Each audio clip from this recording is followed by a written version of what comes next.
સરકારી ટેકાના ભાવે તુવેર ખરીદીની શરૂઆત થઈ છે। જિલ્લામાં અત્યારે 5 જેટલા કેન્દ્રો જુદા જુદા એપીએમસીમાં શરૂ કરાયા છે, ત્યારે જિલ્લાના 45,000 ખેડૂતોએ નોંધણી કરાવી છે। ખેડૂતો ટેકાના ભાવમાં તુવેરનું વેચાણ કરવા આવી રહ્યા છે।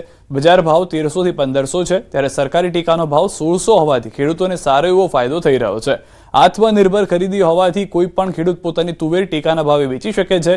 કોઈ લિમિટ ન હોવાને કારણે ખેડૂતો ખુશખુશાલ થયા, જેથી ખેડૂતોની જણસી પૂરેપૂરી લેવામાં આવે। દેવમાં છે અહીંયા ખરીદી થાય છે ને ગામડે આપણે 1400 થી 1500 નો ભાવ આવે છે, અહીંયા આપણે 1600 રૂપિયાનો ભાવ આવે છે। 100 રૂપિયાનો ફાયદો થાય છે ને ખેડૂતને 100 રૂપિયાનો ફાયદો છે મળે ને પૈસા પણ અઠવાડિયામાં આવી જાય છે ને લિમિટ પણ નથી કે ભાઈ 5 વીઘા સુધી કે 10 વીઘા સુધી, મોટા ખેડૂતને પણ પૂરતો ફાયદો મળે છે। તુવેર લઈને આવ્યો છું આત્મનિર્ભરમાં, ખરીદી બહુ વ્યવસ્થિત ચાલે છે અને અહીંયા બજાર કરતા 100 રૂપિયા ઉપર વધારે ભાવ મળે છે।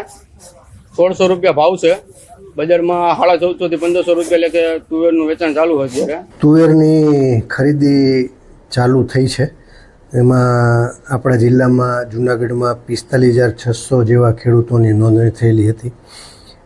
આજની તારીખથી શરૂ કરી છે, એમાં 5 તાલુકામાં 8 જેવા centre state level nodal agency જે છે ઇન્ડિયા એગ્રોને કામ સોંપ્યું છે રાજ્ય સરકારે, તેમના દ્વારા શરૂ કરવામાં આવ્યું છે। સોમનાથ અર્બન ડેવલપમેન્ટ એરિયાની ગ્રાન્ટ મામલે વિમલ ચુડાસમાનું નિવેદન। વર્ષ 2024માં સુડાને 1 પણ રૂપિયાની ગ્રાન્ટ ફાળવાઈ નથી। 2025માં 90 લાખની ગ્રાન્ટમાંથી 1 પણ રૂપિયો ન વપરાયો। 2024માં 1 પણ રૂપિયો ફાળવવામાં નહોતો આવ્યો। 2025માં 90 લાખ રૂપિયા ફાળવવામાં આવ્યો હતો। ત્યારે મેં બીજો પ્રશ્ન પૂછેલો કે ઉપરકોટ ગ્રાન્ટ ઉપયોગ વર્ષવાર કયા હેતુસર કરવામાં આવ્યો, ત્યારે એમાં આપ્યું કે 2024માં પણ 1 રૂપિયો વાપરવામાં નહોતો આવ્યો, 2025માં પણ 1 રૂપિયો વાપરવામાં નહોતો આવ્યો। આ સોમનાથની પ્રજા અને 17 ગામ અંદાજિત 1 વર્ષથી વિકાસથી વંચિત છે। ગોંડલમાં જિગીશા પટેલની કાર પર હુમલાના પ્રકરણમાં 2 મહિલા આરોપીની ધરપકડ થઈ। આ કેસમાં ગોંડલ સિટી પોલીસ સ્ટેશન ખાતે 5 મહિલાઓ સહિત 9 વ્યક્તિ સામે નોંધાઈ હતી ફરિયાદ। પોલીસે હુમલામાં સંડોવાયેલ અન્ય આરોપીને ઝડપી પાડવા ચક્રો ગતિમાન કર્યા। કયા કારણોસર આરોપીઓ દ્વારા જિગીશા પટેલની કાર પર હુમલો કરવામાં આવ્યો તે અંગે વધુ પૂછપરછ કરવામાં આવી રહી છે। 24 ફેબ્રુઆરી 2026ના રોજ ગોંડલના સરગમ પાર્ક ખાતે બન્યો હતો બનાવ। પોરબંદરમાં પીજીવીસીએલ દ્વારા અંડરગ્રાઉન્ડ દ્વારા કેબલ નાખવાની કામગીરી ચાલી રહી હતી, જેમાં ઉદ્યોગનગર સબ ડિવિઝન હેઠળ 14 કિલોમીટર વિસ્તારમાં કામગીરી કરવામાં આવી રહી છે। હવે જોવાની વાત તો એ છે કે કરોડોના ખર્ચે આ કામગીરી જે કરવામાં આવી રહી છે તેમાં નબળી ગુણવત્તાની કામગીરી સામે સવાલ ઉઠી રહ્યા છે। કેબલના પ્રોટેક્શન માટે જે ઉપર સીસી પ્રોટેક્શન પાઇપ સહિત નાખવામાં આવી રહ્યા છે તે તૂટેલી હાલતમાં અને નબળી ગુણવત્તાનું હોવાનું સામે આવ્યું છે।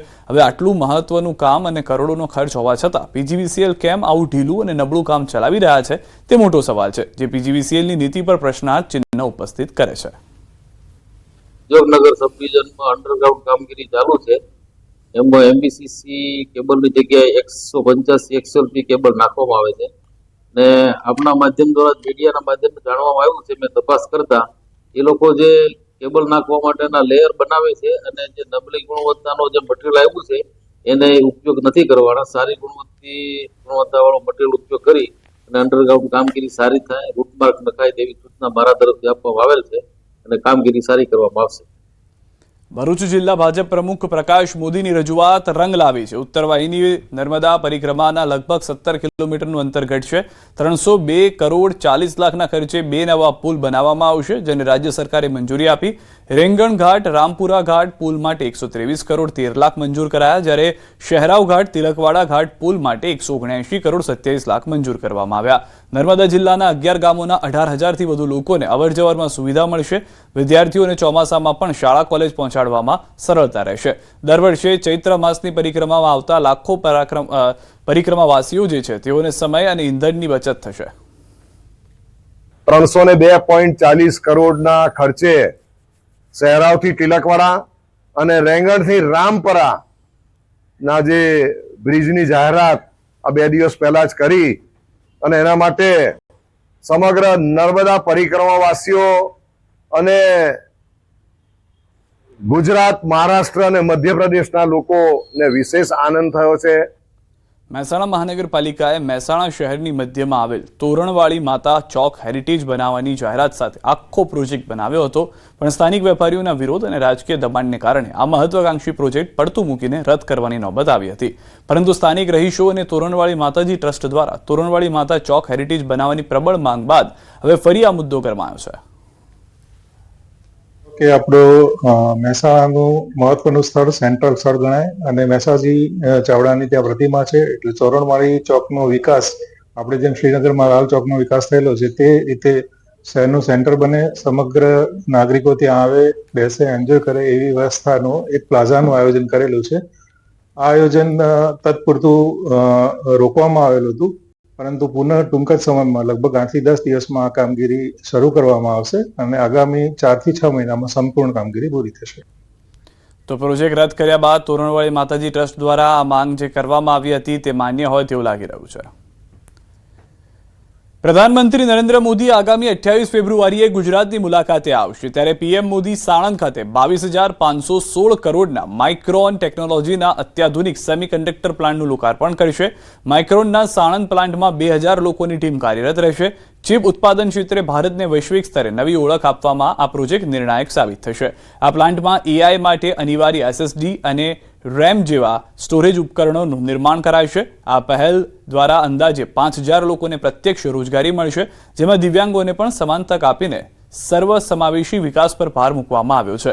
ગુજરાત હવે સેમિકન્ડક્ટર હબ બનીને વૈશ્વિક બજારની જરૂરિયાતો સંતોષવા માટે સંપૂર્ણપણે સજ્જ છે. ભારતમાં સેમિકન્ડક્ટર ક્ષેત્રે નવી ક્રાંતિનો શુભારંભ થશે. મુખ્યમંત્રી હર્ષ સંઘવી આજે નર્મદા જિલ્લાના ડેડિયાપાડાની મુલાકાતે છે, જ્યાં તેઓ આદિવાસી ગૌરવ દિવસની ઉજવણીમાં જોડાયા હતા. તેમણે ભગવાન બિરસા મુંડાની પ્રતિમાને પુષ્પાંજલિ અર્પણ કરી. બાદમાં ડેડિયાપાડાથી ખોખરા ઉમર સુધી ભવ્ય રોડ શોમાં જોડાયા હતા. આ રોડ શોમાં મોટી સંખ્યામાં કાર્યકરો, આદિવાસી અગ્રણીઓ અને જનસમૂહ જોડાયા હતા. તેમજ સાંસદ મનસુખ વસાવા સહિત આદિવાસી નેતાઓ પણ હાજર રહ્યા. તેમણે જણાવ્યું કે સુવર્ણકાળ ભાજપનો રહ્યો છે. આદિવાસી સમાજ અને ભાજપ એક સિક્કાની બે બાજુ છે. આદિવાસી સમાજની સેવા માટે કોંગ્રેસ છોડીને 500 થી વધુ કાર્યકરો ભાજપમાં જોડાયા છે. આદિવાસી ગૌરવ અભિવાદન સમારોહનું આયોજન કરવામાં આવ્યું હતું. હજારોની સંખ્યામાં આદિવાસી સમાજના યુવાઓ, વડીલો સાથે મળીને આ આદિવાસી ગૌરવ યાત્રામાં જોડાયા. ખૂબ મોટી સંખ્યામાં લોકો કોંગ્રેસ છોડીને બી આજે ભારતીય જનતા પાર્ટીમાં જોડાયા છે. આ સૌ યુવાનો જે સમાજ માટે કાર્ય કરવામાં આવે છે. શામળાજી તાલુકામાં આવેલ શામલપુર સહિત 70 જેટલા ગામના ખેડૂતો ટેકાના ભાવે ઘઉં વેચવા નોંધણી કરવા પંચાયતોના ધક્કા ખાઈને હેરાન પરેશાન થઈ રહ્યા છે. જ્યારથી તાલુકો અલગ બન્યો છે ત્યારથી ટેકનિકલ ખામી સર્જાઈ હોવાથી ખેડૂતો કંટાળ્યા છે. અરવલ્લી જિલ્લામાં રવિ સિઝનમાં ખેડૂતોએ સૌથી વધુ 80,000 હેક્ટર જમીનમાં ઘઉંનું વાવેતર કર્યું છે. વાવેતર બાદ પાક તૈયાર થઈ ગયો છે અને ખેડૂતો સમગ્ર રાજ્યમાં ટેકાના ભાવે ઘઉં વેચવા નોંધણી કરાવી રહ્યા છે. પરંતુ અરવલ્લી જિલ્લાના નવરચિત શામળાજી તાલુકાના ખેડૂતો નોંધણી નહીં કરી શકવાને કારણે પરેશાન બન્યા છે. રજીસ્ટ્રેશન થતું નથી. શામળાજી તાલુકો થયા પછી ઘઉંનું રજીસ્ટ્રેશન થતું નથી. ભીલવાડા તાલુકામાં હતા ત્યાં સુધી ઘઉંનું રજીસ્ટ્રેશન થતું હતું. હવે શામળાજી તાલુકો ઉતારાની અંદર બતાવે છે એટલે ઘઉંનું રજીસ્ટ્રેશન થતું નથી. અને અમારા ગામની અંદર લગભગ બધા જ ખેડૂતો નાના ખેડૂતો છે, જેથી સત્વરે રજીસ્ટ્રેશન થાય એવી સરકાર તરફથી વ્યવસ્થા કરવામાં આવે અને ટેકાના ભાવની અંદર ઘઉં ખરીદાય એવી સરકારને અમારા દરેક ખેડૂતની ભલામણ છે. જે શામળાજી તાલુકો જાહેર કર્યા પછી અમારે ઘઉંનું રજીસ્ટ્રેશન કરાવવું છે, પણ અંદર બતાવતું નથી, રજીસ્ટ્રેશન થતું નથી. અને 1 માર્ચે અમારે ઘઉંનું રજીસ્ટ્રેશનની તારીખ પૂરી થાય છે, જેથી અમે વીસી પાહન ધક્કાકરી કરીને થાક્યા, પણ કોઈ પણ રજીસ્ટ્રેશન થતું નથી. ઘઉંના નાના ખેડૂતના ખાતેદાર છીએ, તો ટેકાના ભાવે ઘઉં ભરાવાના હોવાથી તાત્કાલિક અસરથી જો અમારું રજીસ્ટ્રેશન નહીં થાય તો અમને મોટા પ્રમાણમાં નુકસાન થશે. અને તાત્કાલિક અસરથી અમારું રજીસ્ટ્રેશન થાય એ માટે સરકારને નમ્ર વિનંતી અને અધિકારીઓને પણ ખાસ વિનંતી. ઘઉંના રજીસ્ટ્રેશન વિશે હું વિગતે જણાવતા કહું છું કે ગયા ગુરુવાર સુધી રજીસ્ટ્રેશન ચાલુ હતું, પણ ગયા શુક્રવારથી ઉતારામાં ભીલોડા તાલુકાની જગ્યાએ શામળાજી તાલુકો થયો. એના પછી ઘઉંની રજીસ્ટ્રેશનવાળી વેબસાઇટ ઉપર શામળાજી તાલુકો બતાવતું નથી અને ભીલોડા તાલુકામાં શામળપુર ગામ ખોલતા ખાતા નંબર ખુલતા નથી, જેથી રજીસ્ટ્રેશન થતું નથી. જે ટેકનિકલ પ્રોબ્લેમ છે જે સોલ્વ થશે એના પછી હું રજીસ્ટ્રેશન કરી આપવા સંમત છું. જિલ્લામાં ચાસવડ દૂધ મંડળી સામે 40 ગામોના સભાસદોએ એકજૂટ થઈ વિરોધ નોંધાવ્યો છે. સભાસદોએ વહીવટદાર કસ્ટોડિયન કમિટી પર ગેરવહીવટના આક્ષેપ લગાવ્યો છે, જેના કારણે સભાસદોના હકોનું હનન થઈ રહ્યું છે.